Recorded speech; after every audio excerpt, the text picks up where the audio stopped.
doctor, can you tell us the relation between, recently it's also found that there is a relation between lipidemia and eye problems.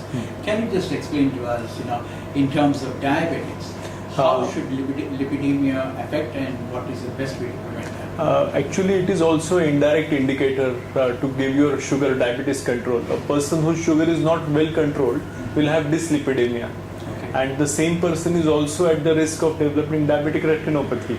Okay. So dyslipidemia is one of the indirect evidence that person's diabetes is not properly controlled, okay. And that's why he's at more risk of developing diabetic retinopathy also. Okay. Secondly, in diabetic retinopathy, you get a lot of cholesterol deposits in the eye. Okay. So anyway, we do lipid profile for all diabetic retinopathy patients, because it's been proven with a lot of studies that if you improve your lipid control, all these deposits can be improved or even reversed in many cases. Actually, doctor, many of the diabetologists believe that if you control lipids, your blood pressure, and your blood sugar, most of the related disorders can be prevented. Have you seen that kind of trend among your patients also? Most of our diabetes control is done by diabetologists, so we don't really deal directly with the diabetes control. Our concern is eye. And we do, as I said before, that if lipid control is improved, we definitely see improvement in the retinopathy status. So we stress to the patient that get your lipid profile done regularly. There are other indicators like glycosylated hemoglobin, which again is a indicator for 3 months of diabetes control. Then So what's your magic figure, doctor, when it comes to asking patients to control their diabetes? In terms of glycosylated hemoglobin, I think it's a pathology.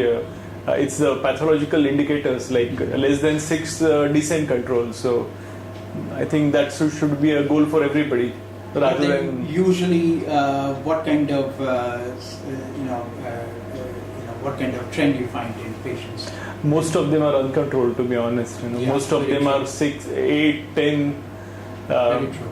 People are a bit negligent about their, and many of them don't know about glycosylated hemoglobin first of all. Many of them are following up with general practitioners rather than specialists. So I think general practitioners are doing a great job, but many of them are getting trained in now proper diabetes care.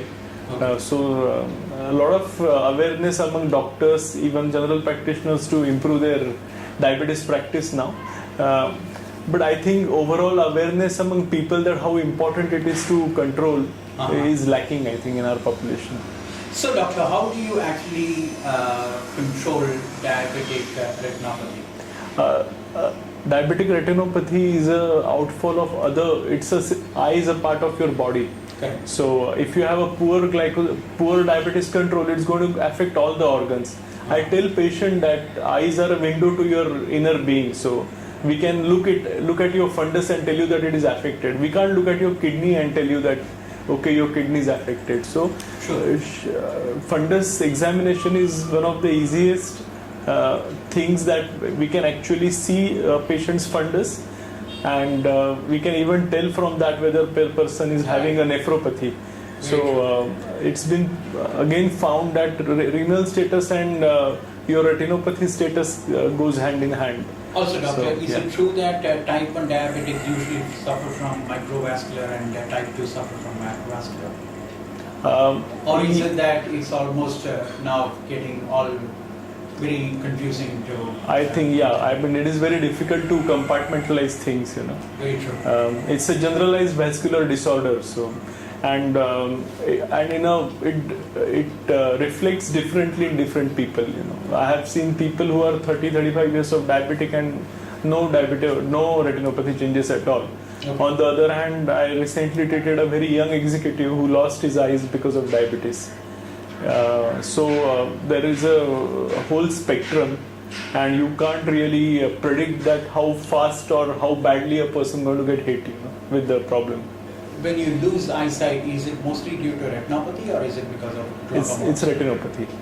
Glaucomas are is a secondary complication of a retinopathy, because once you get reduced blood supply to the eye, Correct. then there is a neovascularization. That is, new vessels grow to compensate that, and they block That's fluid a natural outflow. way of. So that is how it goes downhill. But it's those blood vessels which actually create trouble.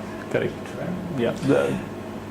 And doctor, how much is genetic predisposition involved in glaucoma? There is a direct predisposition, so it runs in families. It's a known fact. So there are families of diabetes. People whose parents are affected.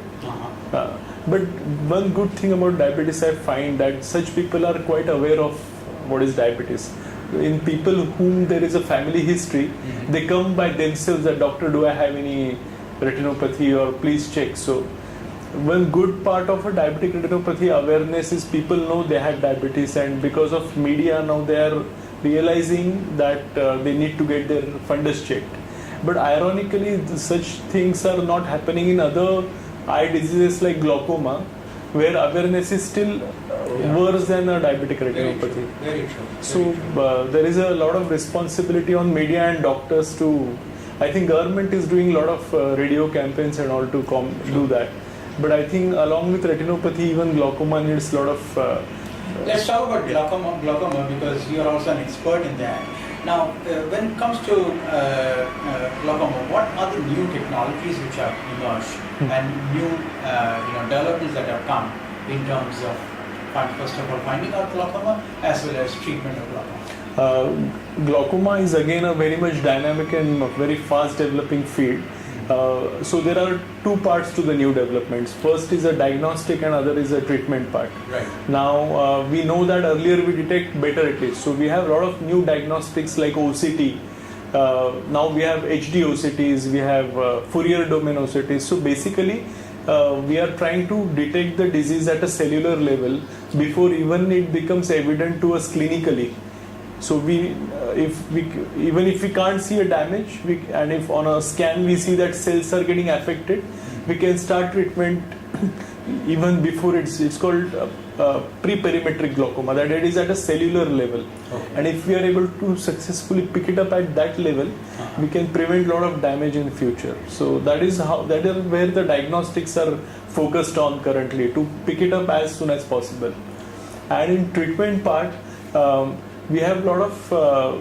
We already have been using lasers for quite a years. There are something called selective laser trabeculoplasty. 10-15 years now? Yeah. So there are something. The newer differences are there is something called a selective laser trabeculoplasty. Now it's a OPD procedure to control glaucoma. Instead of putting a burden of drops on the patient, we can take away a few drops by doing lasers. Then for more advanced glaucomas, we have valves. Now valves have been very expensive all these years, but nowadays some indigenous valves are coming, like something called a Adi valve, which is manufactured by Arvind Eye Hospital now in South. So it is a fraction of a cost to the ones those that we were importing from US. And doctor, can you tell us what actually what is the benefit for the patient or the diabetic who suffers from these kind of eye disorders? Yeah, so diabetic glaucoma is generally a neovascular glaucoma. Correct. And those are very difficult glaucomas to treat.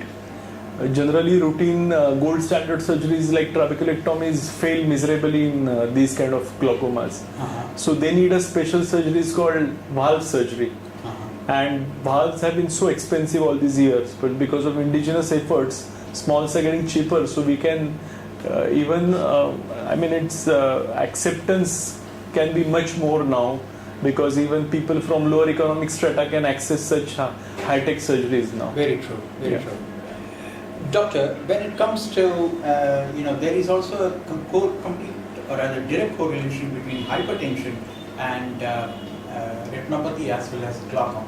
Yeah. Now, can you just tell us what is the relation and how should people avoid it?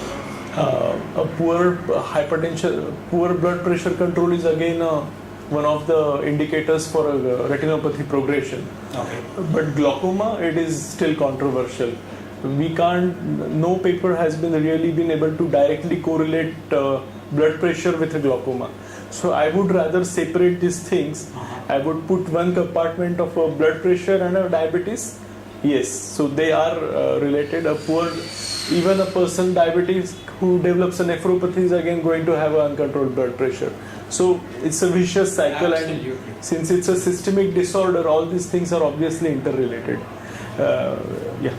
And doctor, so many people also write to us, we get emails on people seeing, especially in type 2 diabetics, LDD diabetics, who see colored halos around lights. Now, is that symptomatic of glaucoma, or is it also of retinopathy, or both of them? See, if your lens is affected by if you're hyperglycemic, you can have a lens swelling, you can have refractive changes. Okay. Early cataract. Now cataract incidence is more in diabetic people. Absolutely. So you get halos because of that. I won't say glaucoma directly. Again, glaucoma and diabetic retinopathy are mostly diseases of the geriatric age group. So they can coexist. So there are people who have both. I won't directly correlate diabetes with glaucoma in those patients. Now, halos could be because of cataract in people who don't have glaucoma. And we see changing refractive errors because of poor diabetes control. So we tell them, you sugar your control and come back, we'll recheck. What about the duration of diabetes that would affect eye problems? See, it's in a 50% of people will develop diabetes in 5 years of systemic diabetes. So that's quite a good number of 50%. So if there are, say, I think incidence is around 150 million people you must be knowing very well. So sure. Even in IDDM people, incidence is even higher. In 10 years, almost 98% would get affected, I think. So that's a huge. I think 15 years incidence is 98% among insulin dependent diabetic people. So most of them are affected. Okay. Doctor, there is also a very strong feeling among diabetologists that diabetics should reduce or completely avoid driving because their eyesight might be affected as well as because of hypoglycemia. No, but there is a system to quantify the amount of vision loss. So it depends on how much. In a better eye, if there is a severe field loss or a severe central vision loss, then only patient is unfit. But I think well-controlled diabetes with minimal diabetic retinopathy should be as fit to drive as anybody else. Was saying, you can never see a truck driver wearing glasses. Most of the taxi drivers also don't wear glasses. So that's where the trouble begins. True. Okay, doctor. My last question is, what is your message for diabetics, especially type 2, so that they can control both retinopathy as well as glaucoma? I think it's a teamwork, if a person really wants to maintain his quality of life for many years to come, I think a visit to a diabetologist and an ophthalmologist is a must, I think diabetologist awareness among diabetologists is good. They do refer for a fundoscopy. But that awareness should percolate to even general practitioners so that they should refer for an eye checkup annually. I think earlier ophthalmologists can pick up a retinopathy. There are better chances to maintain vision and basically maintain quality of life. So that is how it is important.